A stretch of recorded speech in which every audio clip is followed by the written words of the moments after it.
Well, welcome everyone. Thank you for joining us for the ILA's Leadership Perspectives webinar series. I am John Shoup, and I get to be the Dean of the School of Education and the Director of the Dr. Paul and Annie Kino Leadership Institute at California Baptist University. Before I introduce our speaker, I have two announcements. First, this webinar is being recorded and it will be archived. If you missed something or would like to hear the webinar again or would like to see the presentation again, it will be published to the ILA website shortly. You will receive an email with instructions for accessing the archived recording after the webinar has ended. Second, we also welcome your questions throughout the webinar.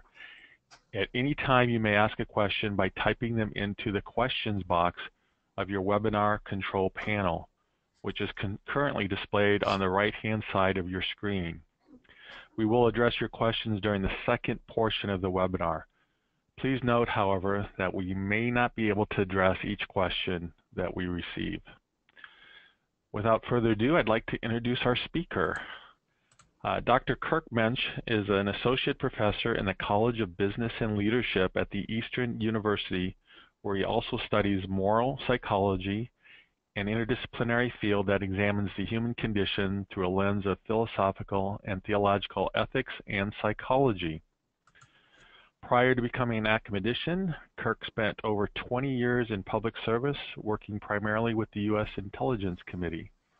He is a former field-grade military officer who served in Afghanistan with the 82nd Airborne Division and commanded paratroopers during two tours at Fort Bragg, North Carolina. Kirk began his teaching and research career as an assistant professor of military science and leadership at the College of William and Mary in 2004. Kirk holds a Bachelor's of Science in Economics, a Master's of Business Administration, and 2 PhDs, one in Organizational Leadership and Human Resource Development, and the second in Religion and Psychology.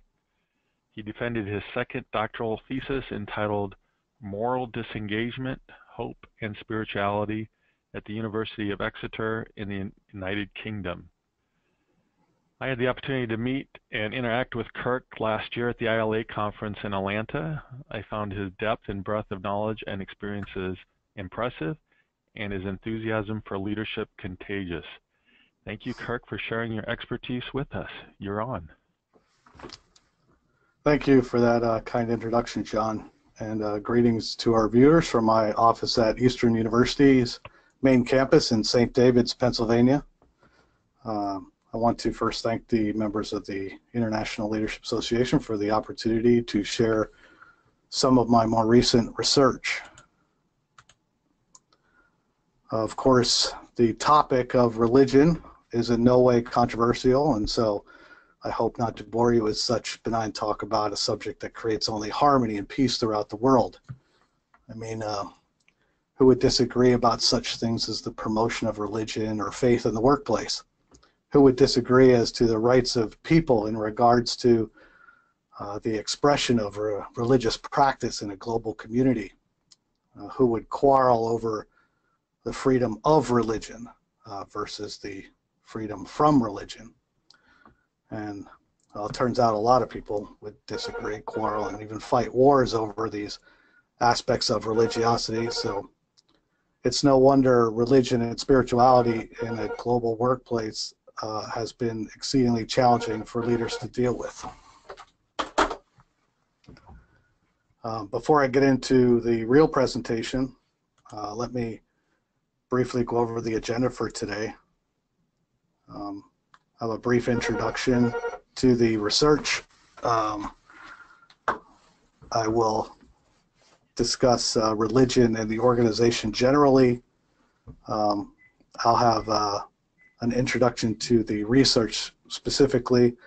I need to talk a little bit about what I mean by moral disengagement, and we'll talk about moral development's connection to religion and spirituality. Some final thoughts I'll be provided, and then we'll take some questions.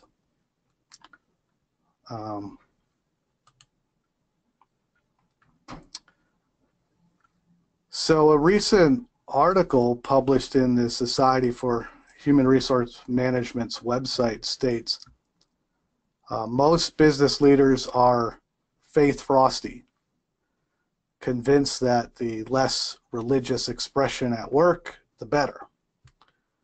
They comply with legal mandates and accommodate individuals who require special arrangements, but go no further. And in a recent article in The Economist, the author states, bosses all over the Western world have been warned, unless they make allowances for the religious faiths of their ever more diverse workforce, they will suffer lawsuits, official rebukes, and protests from staff. So imagine yourself for a second in a corporate environment. Now, think how you would feel or perhaps have felt when talking about religion or spirituality with a colleague. I bet many of you feel moderate discomfort when thinking about this scenario. It's interesting how many Americans involved in debates about religion so easily and categorically warden off the discourse to include only a Western perspective, as if the rest of the world is irrelevant to the discussion. Or perhaps a discussion about religion in the workplace is simply too complex or difficult to deal with, and so few of us go on pretending that many countries exist only as some sort of colonial era trade partner. And then there's the problem of what we mean by religiously oriented legal mandates, mandates that change from state to state, nation to nation, not to mention the difficulties in interpreting the laws themselves within any state. There's surely much room for controversy, and I personally think there should be a few more philosophers and less lawyers in the discussion. And with that, I've revealed my personal Aristotelian leanings and my disdain for sophistry. But now, of course, the often included in any discussion about the good or bad of religion is an appeal to history to support some societal arguments against the promotion of religion. In my experience, several events in history that are often appealed to for argument's sake, such as the Spanish Inquisition, the Crusades, the Salem witch trials, Islamic Jihad, etc. These perspectives are often used to support a more general claim that religion is anything but a good thing. Others opposed to any notion of religion attack more from a psychological perspective, following a sort of Dawkinian rhetorical attack related to what some believe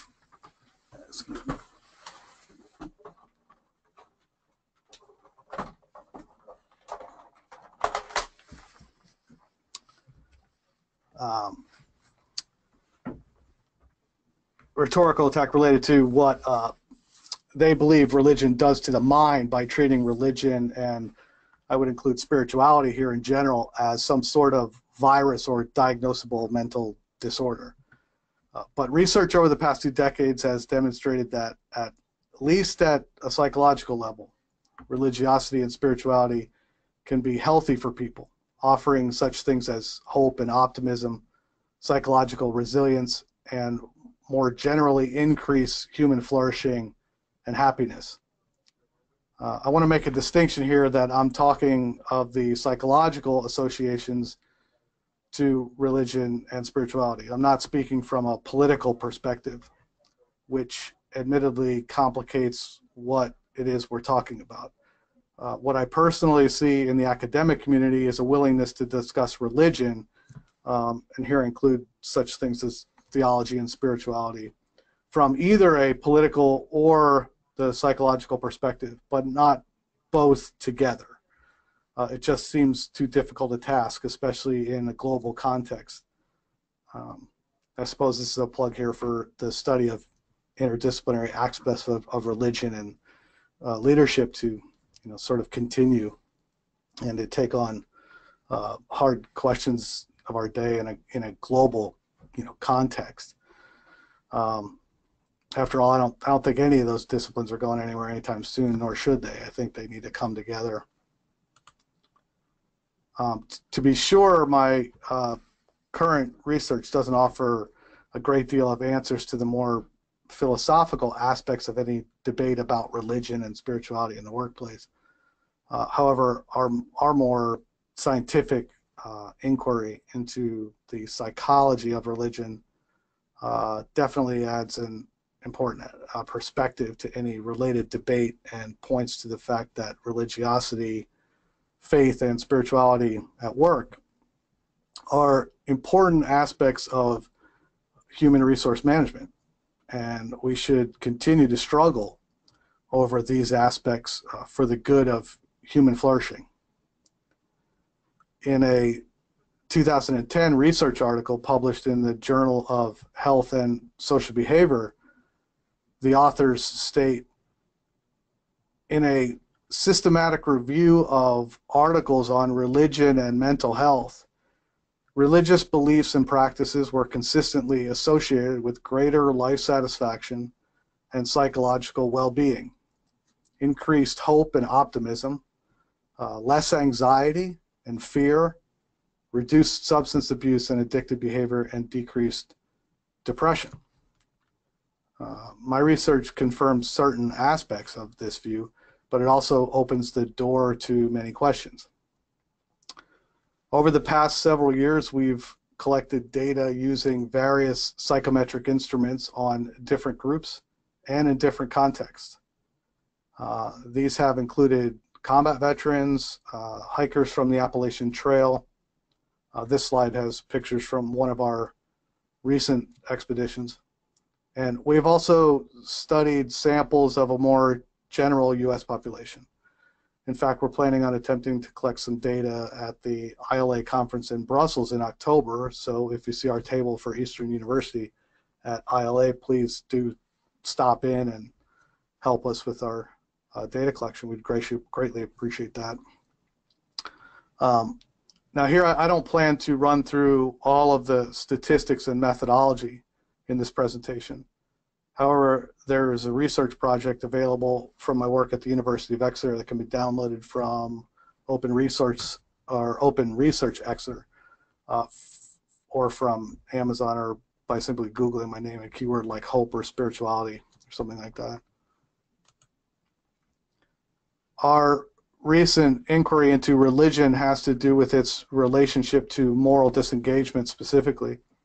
Basically, we ask whether religious belief and practice relates to a person's propensity to disengage from their own moral self-sanctions.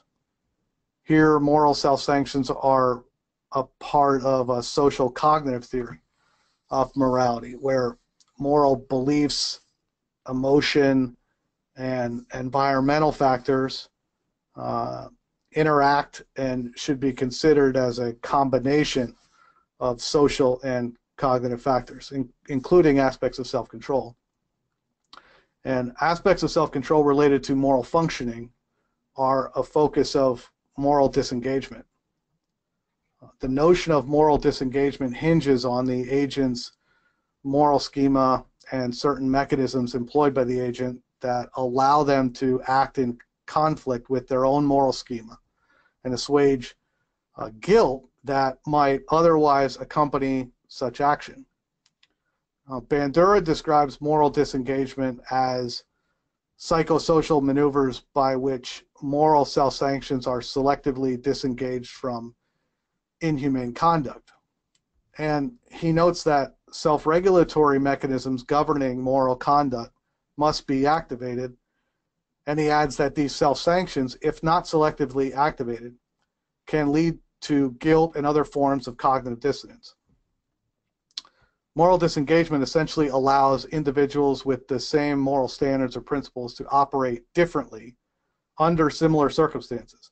And they do this through the dissolution of the power to refrain from acting inhumanely and by the selective activation of these mechanisms of moral disengagement. Briefly, to explain Bandura's model here on the slide, moral justification, which is the cognitive restructuring of the conduct, palliative comparison, which is the comparing of an advantageous situation to another less palatable context, and euphemistic labeling, which is the use of language to sanitize conduct, are all mechanisms of moral disengagement that focus on the conduct itself. Displacement and diffusion of moral responsibility are mechanisms that focus on the conduct or detrimental effects. And finally, the dehumanization of others and the attribution of blame to one's adversaries are two mechanisms of moral disengagement that Bandura discusses that allow the agent to selectively disengage from the detrimental circumstances of the victim and view themselves as something like faultless in the face of what they might consider otherwise immoral acts. I don't have time to explain each of these mechanisms of moral disengagement in great detail, but there's plenty of information easily available on the topic of moral disengagement on the web, to include a fairly robust Wikipedia page with many references. So you can feel free to just Google that.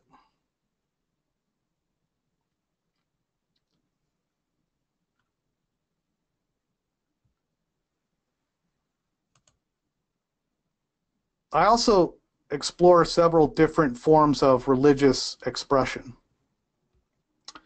My research over the past several years allows me to support the claim that certain forms of religious belief and practice are connected to moral disengagement. Specifically, my research supports the notion that a relationship between greater intrinsic religious beliefs may lead to a lower propensity to disengage from one's moral self-sanctions. This may seem like a provocative statement to some who might consider themselves something like anti-religious or something like that, and there are surely many context problems when attempting to generalize this claim in any way, but at a minimum, my research does seem to suggest that there's an inverse relationship between a sort of personal religion and moral disengagement. And I surely can't say that I understand the reasons for such a relationship fully, with lots of speculation, except maybe to offer something like many of the problems with religion, both past and present, seem to be located more in the political or social realms and not in the psychological realm. Before I go on, I want to be clear, I'm not talking about ethics here. I'm not making an ethical claim. And let me explain that a bit. I'm not asking whether someone is thinking or doing something ethical or unethical. I'll leave that discussion focused in philosophy and theology, but here I'm focused on the psychosocial aspects of cognition and behavior. What I'm suggesting is something like if someone believes they know what is right in their own minds, then why do they still act or behave wrongly? And you see, this is a question more appropriate for fields such as psychology, biology, neuroscience. Now, the spiritual domain has been previously connected to moral development, including the suggestion that spiritual formation or maturity may directly affect one's ability to navigate the moral domain. My recent research utilizes previous work that describes three general forms of religiosity depicted here on the slide. These are known as organizational religious activity, non-organizational religious activity, and intrinsic religiosity. The last one is the one I spoke of earlier. Organizational religious activity focuses on public manifestations of religious life, including the attendance of religious services. Non-organizational religious activity captures religious activities such as personal prayer and meditation, while intrinsic religiosity focuses on one's personal religious beliefs, commitment, and motivation.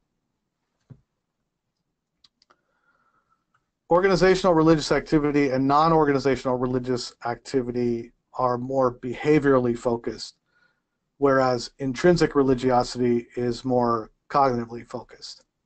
Intrinsic religiosity has been described as a philosophy of life attending to the significance of religious belief in one's life more generally.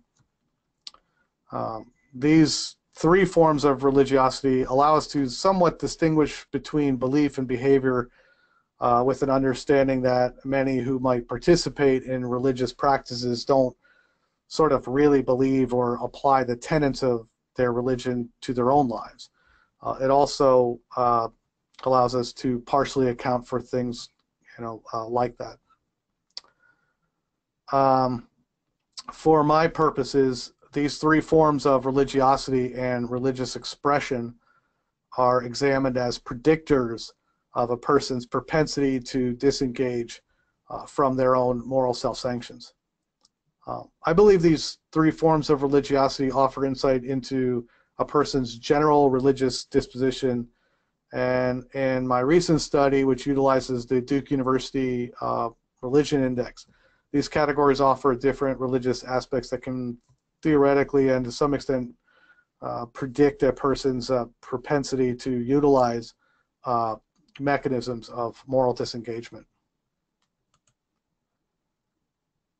In his 2015 book on moral disengagement, Bandura describes several situational connections to religion and mechanisms of moral disengagement.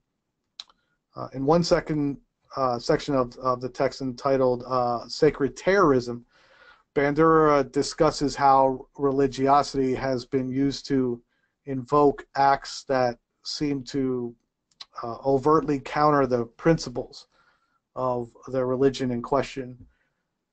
He offers examples of euphemistic labeling proposed to congregations by Christian popes and Muslim clerics, and he provides examples of moral justification used in domestic terrorism and displacement of responsibility used in military operations and things like that.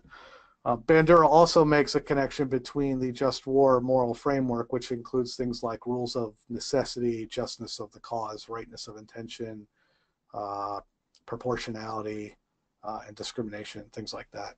He connects those things as examples in this discussion. From my experience, certain American and British military units are attempting to deal with the implications of moral disengagement that might lead soldiers to actions that are contrary to something more akin to a just war tradition. I've consulted with military leaders and chaplains that have expressed an interest in mechanisms of moral disengagement, particularly aspects related to dehumanization and euphemistic labeling. Just as an example of euphemistic labeling, the U.S. military doesn't actually kill anyone, at least they don't call it that. The Army tends to use terms like eliminate the threat or degrade the enemy's capabilities, but the U.S. Air Force uses one of my favorite euphemisms. They call it servicing the target, as if they're going, to the gas station to fill up their car or something. These are just some examples of euphemistic labeling, and it's used all the time in workplaces. Like, I'm sure most of you don't, fire anyone. You have to let them go. Or you say something like, we had to move in a different direction. I think that euphemism was recently used by the White House. I use military examples because they're dramatic and sort of make the point a bit more clearly, as that's why Bandura uses them as well. Now, some military leaders are very interested in how a propensity for moral disengagement in soldiers might be reduced and how moral resiliency might be achieved through better training. Uh, the interest in moral disengagement and its connections to combat scenarios and self-destructive behaviors in soldiers is a major reason for my research that in part focuses on recently redeployed combat veterans and any relatable differences to some other more general population.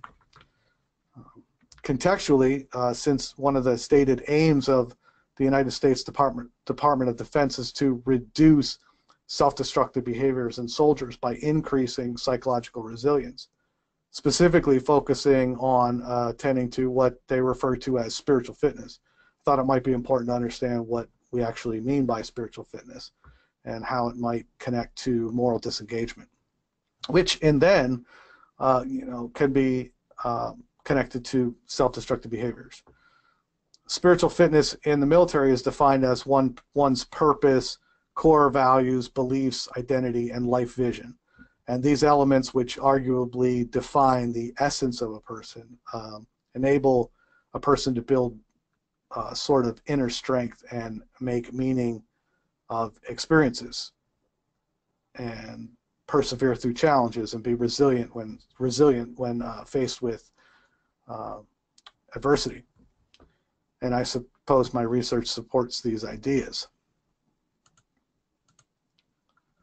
But as I suggested earlier, to implement anything related to religion or spirituality in an organization, even a pluralistic organization such as the U.S. military, is not easy because an individual's spirituality draws upon a very personal, philosophical or religious types of teaching, which is said to form the basis of a person's character. So someone offended by anything religious or spiritual could easily be upset by even this sort of language, which, much less the thought that some leader or some organization is going to try to affect this aspect of their personhood. The U.S. military, like any pluralistic organization, will struggle to balance the rights of individuals regarding both a freedom of religion and a freedom from religion.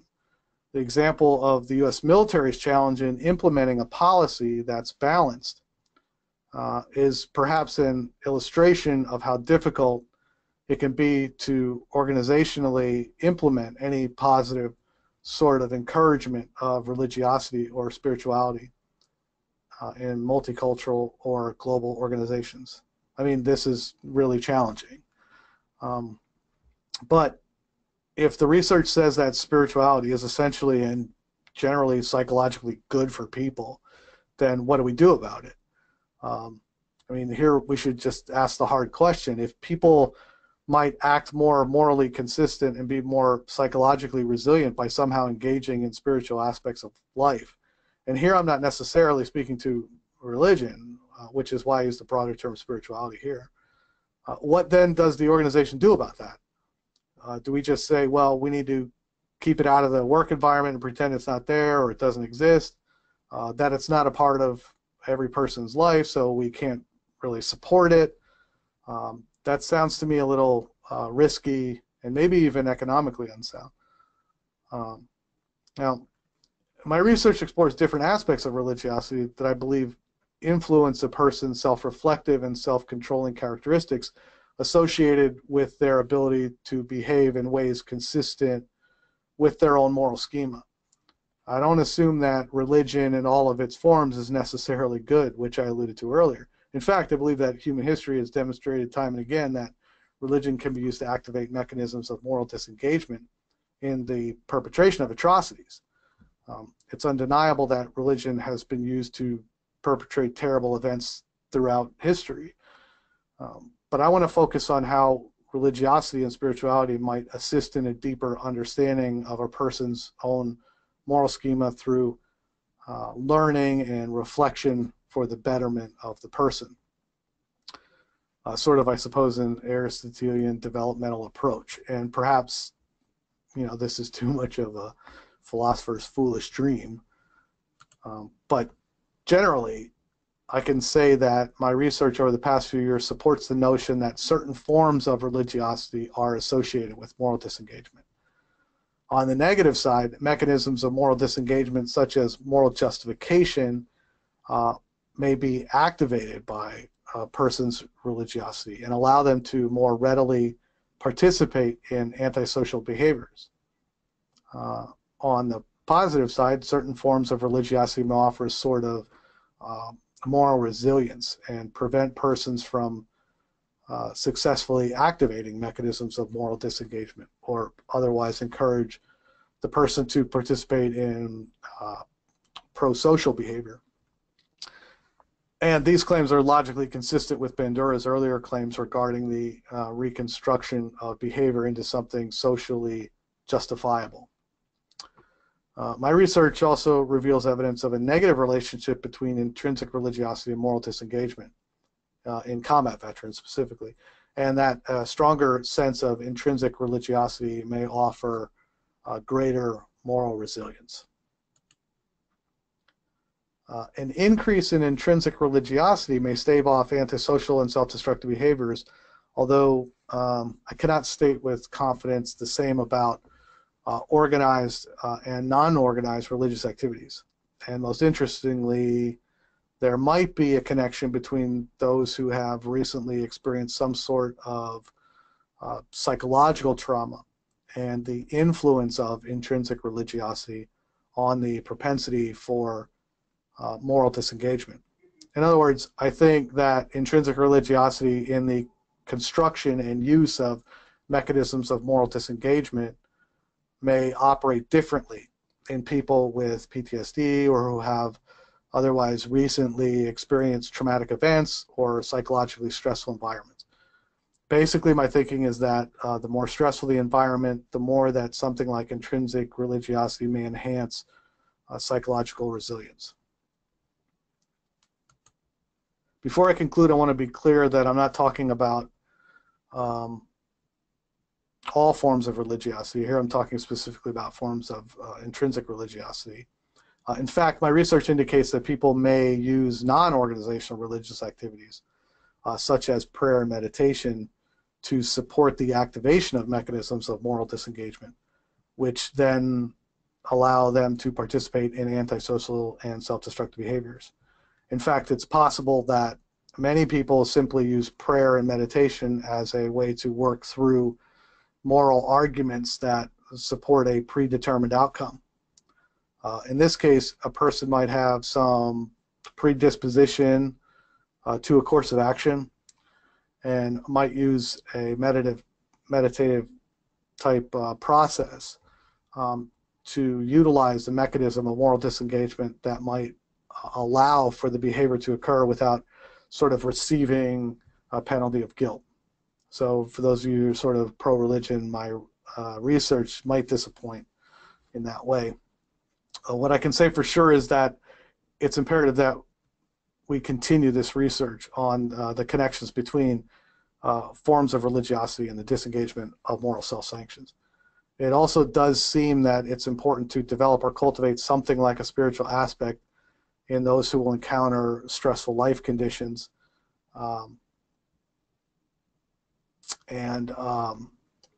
If that person is open to that, that these things might be good to develop.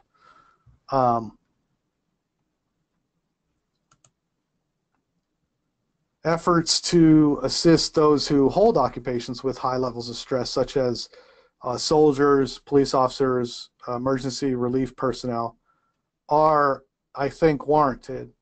A reduction in moral disengagement, I believe, can lead to fewer antisocial and self-destructive behaviors in the professional and personal lives of organizational members. And the reinforcement of intrinsic religiosity should be considered as a means to reduce the propensity for the disengagement of moral self-sanctions. And even organizations that are at the forefront of trying to deal with religion and spirituality in a pluralistic organization have a long way to go. This picture was taken a short time ago at a Veterans Affairs hospital in the U.S. The point I make here is that U.S. military leadership has prided itself on being religiously diverse, and yet signs like this that to me seem exclusionary still exist. I think it's hard to implement practices in large organizations that have certain historical leanings. In this case, 40 years ago, most religiously oriented soldiers declared themselves as either Protestant or Catholic. And all these years later, with all the diversity development, there still seems to be a way to go, at least according to the sign. Anyway, my point is that the inclusion of religion and spirituality in the organization, including the management of policy and the development and well-being of talent, is going to fall on the shoulders of leadership. And it's something that leaders in all diverse organizations should pay attention to. I want to thank everyone who joined us today, and I'm happy to take your questions. Well, thank you, Kirk. This is John. We have several questions, actually, so I'm going to start with this one question and comment. The participant said, I find it interesting that certain forms of religiosity lead to moral disengagement. I wasn't able to hear the beginning of the presentation, but I would have expected that religion rather enhances an individual's moral sensitivities. Some forms of religion certainty intend to do so, and adherents would consider themselves more moral than others who are not or differently religious. So is it religion itself that leads to moral disengagement, or is it rather the way religion is used to reframe moral questions and sensitivities so that moral disengagement is the result? Well, I think that's a really good question, and I think that my point that I can comment somewhat confidently on is that I think there are people who use aspects of their religion. I gave the example of prayer and meditation. To instead of a true engagement with the divine, perhaps they are essentially already predisposed to a certain action, and I think what they might really be trying to do is to rid themselves of any sort of guilt related to that action. And so it becomes a sort of, I think it might fall under Bandura's construct of moral justification, where they're essentially trying to justify something they maybe want to do or have some sort of predisposition to do, but that they don't feel right about, if I can put it that way.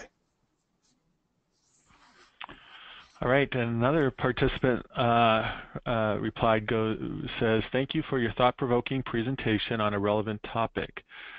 Some scholars would say that given such an immense diversity of religious traditions and practices, talking about religion in an overly generalized way runs the risk of not doing justice to the multitude of ways various religions can impact leadership in the workplace. How do you respond to this concern? I think that's an excellent concern, and it's one of the reasons why I think the point I was trying to make earlier is that this is a concern to overgeneralize my research, for example. I think we need to continue this exploration into these aspects and go further. I have some of my dissertation students are working on aspects of spirituality now related to moral disengagement. But I think it's a complex question, and all I can say is I think we're just skimming the surface. These are both very difficult to implement from an organizational perspective, but they're even more difficult if leadership isn't properly informed. And I think that it's my hope that research informs leadership. And so all I can say is I agree with that. I think the other side of that coin is to say that we shouldn't avoid it because it's so complex.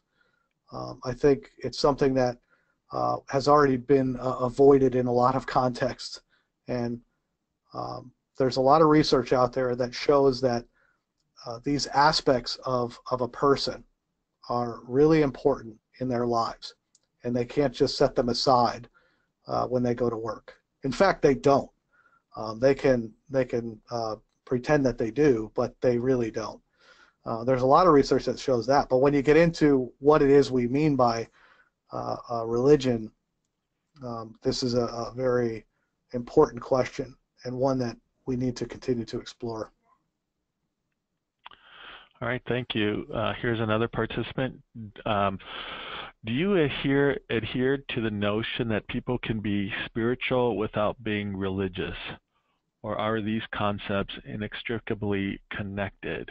And if so, then, oops, I just lost the question. If so, excuse me, then are people inherently religious?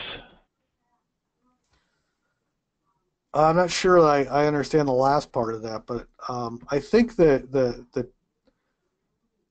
there's the three aspects of religion that we've looked into thus far: the organized, non-organized, and intrinsic religiosity. I think of those three categories, the intrinsic religiosity is most closely associated with what we might call spirituality. That's one of the reasons why I tend to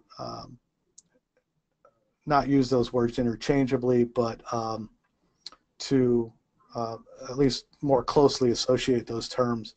The basic answer to the question is yes.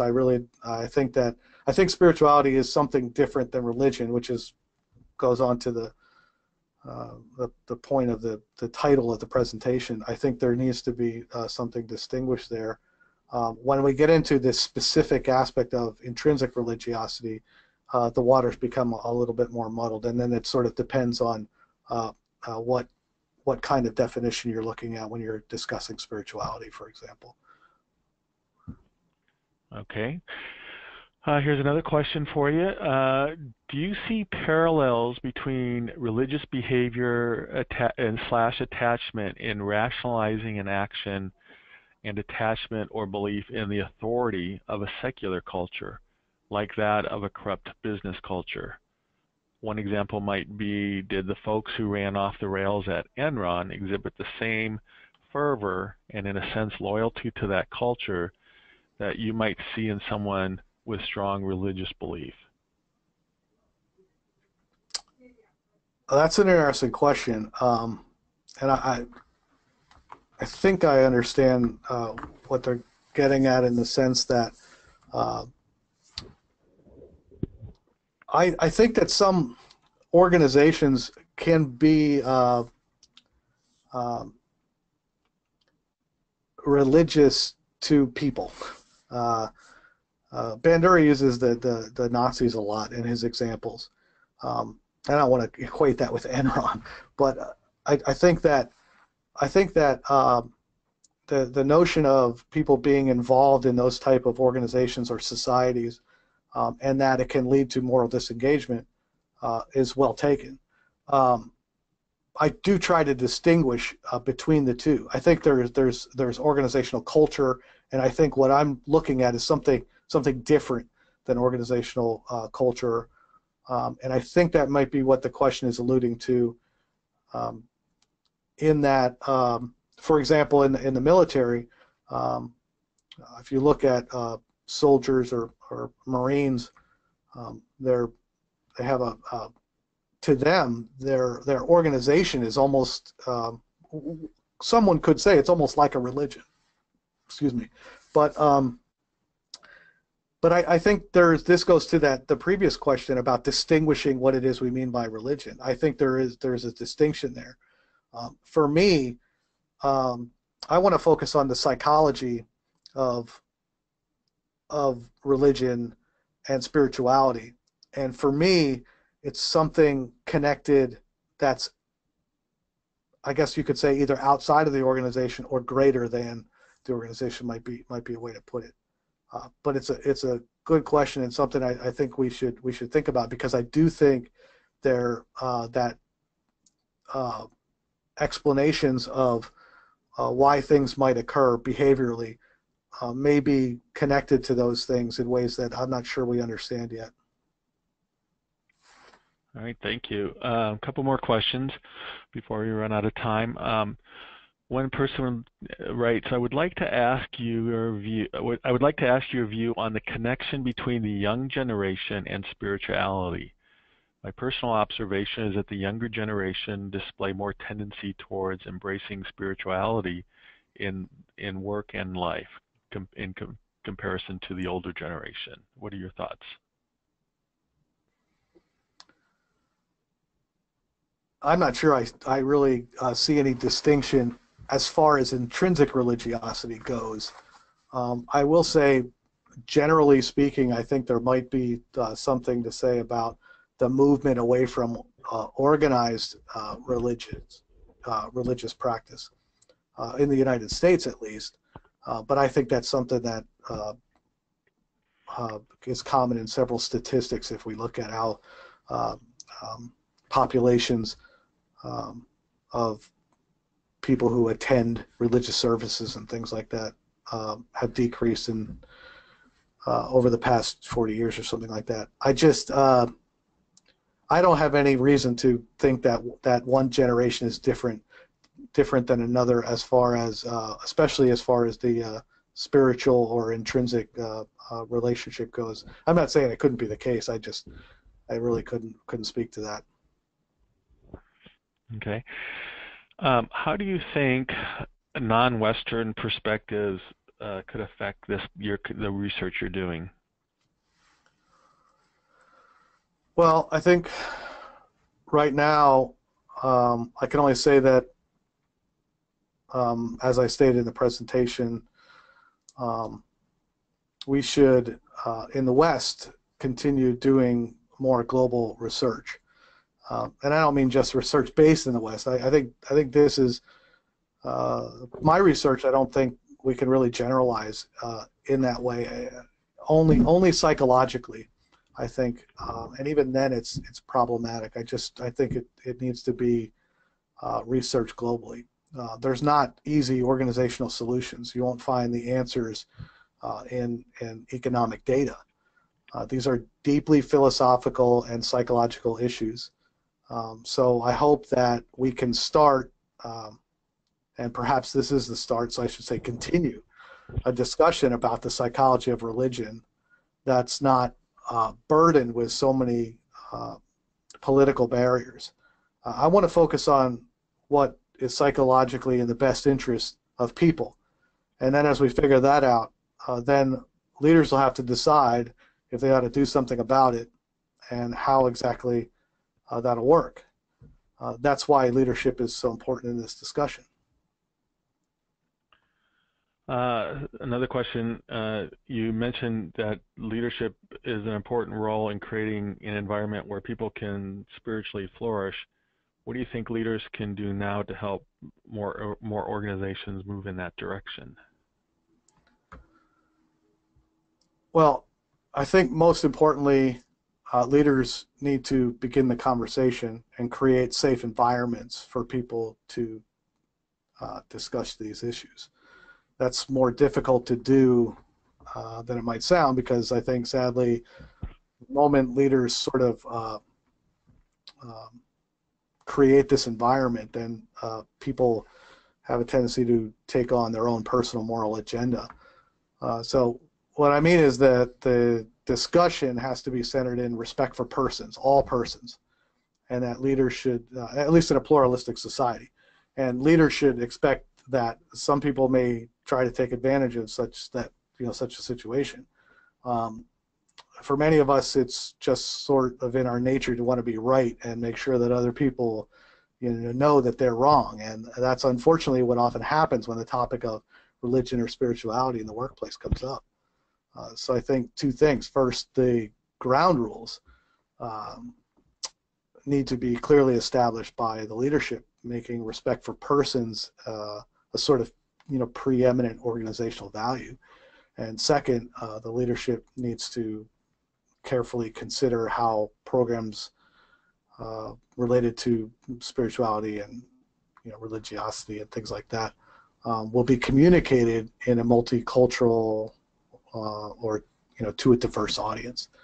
Too often leaders are blinded by their own bias, and my experience is that seeing this kind of bias often takes a team of people or advisors, a diverse team of advisors in a global organization. And other leadership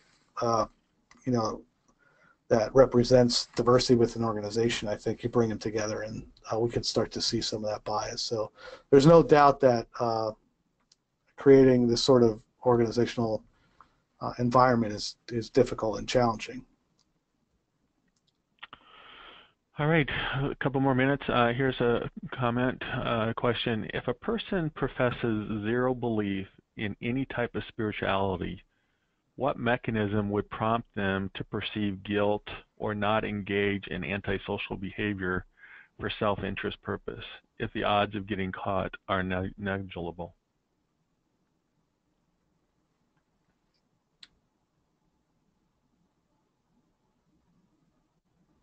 Well, I mean that's an interesting question in the sense I don't think we can assume that somebody who's not religious or not spiritual doesn't have any moral accountability. I think, and I think that's the perspective that Bandura comes from. I think we all have our moral schema, and whether we're accountable to a society or an individual or ourselves, or all three, or more, I think that accountability exists. And so I don't think the psychological processes are necessarily any different. I have thought about perhaps the ultimate accountability, and that people with certain religious perspectives may be more aware of some ultimate accountability or some accountability after death or something like that. And maybe there's an argument to be said there. I certainly don't have anything to speak specifically to that today, but I think that from a psychological perspective, these maneuvers that take place and these mechanisms that are activated happen in people, whether they're of strong religious faith, whether they're just spiritual, or whether they are ardently anti-spirituality. I don't think there's any difference in the research psychologically to support that claim that it's different. Okay, I think you might have addressed this, but one person, could you talk more about what it would look like if educational institutions and workplaces were more supportive of intrinsic religiosity and moral life in general? Yeah, I think my when I brought up the U.S. military, specifically the U.S. Army, has been at the forefront of trying to create, I think, this environment that we're speaking of here. I don't think that's unusual for the military. There's a lot of things that the military is sort of almost ahead of the corporate sector in when it comes to trying to implement things in a pluralistic society. So I think they've done a really good job of trying to navigate the challenges. Some of those challenges stem from something I mentioned earlier about in a pluralistic society, I don't know if it matters if you just bring up the term religion in front of certain people who are just sort of anti-theistic maybe, or anti-religion. It's no different than someone who is maybe an ardent atheist bringing up something in front of somebody that's very religious. I think there's sometimes offense that goes on there. And I think the military has done a good job of heightening this perspective of respect for persons, and that we can have different beliefs, and that makes us as an organization stronger, and the ability to communicate that to soldiers in the Army, for example, is challenging. But I think that's an example of an organization that's done a pretty good job. I think some of this is like I said earlier, a matter of a preeminent respect for persons as some kind of organizational value. And I think that that the second thing is challenging people to have these discussions and not allowing them to sort of fester as little sub discussions in an organization. I think it's something that is a part of people's lives in a pluralistic and free society. It ought to be a part of people's lives if they want it to be, and I think that organizations can embrace that, and I think the military, not only in the U.S. but in some of the other countries like the UK, have done a good job in doing that. You do see more of it in the corporate sector too. I mean, the notion of chaplains in corporate America is something that has grown over the past 20, 30 years. So I think we are seeing this discussion, and I think it just comes down to this matter of respect for the people we work with, and the respect that what is a part of their lives is important to them, and can if it can enhance what they bring as part of the society and the organization, then we should encourage that. All right, one minute left. So one last question, but what do you think? What are the next steps for research on this topic? And probably have a minute to give that answer. Well, I think our research is focused on a lot of cross-sectional studies. So my personal hope is that we can continue to gain financial support, and we've received some small grants, but hopefully some larger grants to do some more longitudinal studies. I think that'll give us some insight. I think there's areas. One of the questions earlier alluded to the what I'll call the sort of narrow focus on types of religion that we're looking at right now. I think that needs to be broadened. I think it needs to be in a more global context. And I think those are the places that we really need to go. I think we need to continue to understand the additional sort of antecedents to moral disengagement. That's what this project is all about. Religion is something that came up as part of several sort of antecedents to moral disengagement that we've been looking at over the past 5 years, and it was something that came up as sort of consistently significant in the research, and so that's one of the reasons I'm focusing on that today. But I think overall we need to continue to investigate these things that may either heighten or lessen a person's propensity to disengage from their own moral self-sanctions, because if for no other reason, because it is related to self-destructive behaviors. And I think if we can reduce that, that's a good thing for humanity. So. All right, well, thank you so much. At this time, I'm going to bring the seminar to close, and thank you, Kirk, for taking the time to develop this, your research, and to share your research with us today. If you enjoyed today's webinar, I hope you will be able to join us for the next installment of the Leadership Perspectives webinar series entitled Race and Social Change, a Quest, a Study, a Call to Action, hosted by Max Clow, which will be held at 12 Eastern on Wednesday, September 13th. Thank you so much for joining us today, and enjoy. Thank you. Thank you, John.